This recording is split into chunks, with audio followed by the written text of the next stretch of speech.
હું મંગળા ગામનો વતની વિક્રમભાઈ ગણપતભાઈ ચૌહાણ.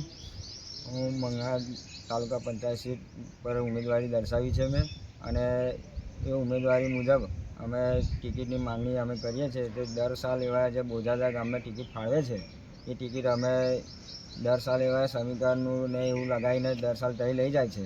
એ ટિકિટ અમને મળવી જોઈએ એવી અમે અપેક્ષા રાખીએ છીએ. અને એ ગામના 1000 મત હોવા છતાંય એ દર સાલ એમને ટિકિટ આપે છે પાર્ટી, તો અમારા 2800 મતદાનનું હોવા છતાં અમને ટિકિટ ફાળવતા નથી. મારું નામ સુરેશભાઈ પરસોત્તમભાઈ પટેલ. હું જંબુસર તાલુકાની મંગળા સીટ ઉપર, તાલુકા પંચાયતની સીટ ઉપર મેં ટિકિટની દાવેદારી કરેલ છે અને ફોર્મ ભરેલું છે. મેં માગણી બી કરેલી છે. અને અમે એક જ ગામના 3 ઉમેદવાર છે. એમ દરબાર, ઠાકોર અને પટેલ, આ ત્રણે અમે ઉમેદવારી કરેલી છે. અમારે તમને ગમે તે એકને ટિકિટ આપે તો અમને વાંધો છે નહીં, પણ આ વારંવાર આ લોકો, આ ભાજપ પક્ષ વારંવાર બોજાદાની અંદર ટિકિટ આપે છે. આથી 4 ટર્મથી એમને એક જ ગામની અંદર ટિકિટ આપે છે. અમારા ગામની અંદર 2800 મત છે અને એમના ગામની અંદર ખાલી 1000 મત છે. તો પણ એ આ લોકો એમને ટિકિટ આપે.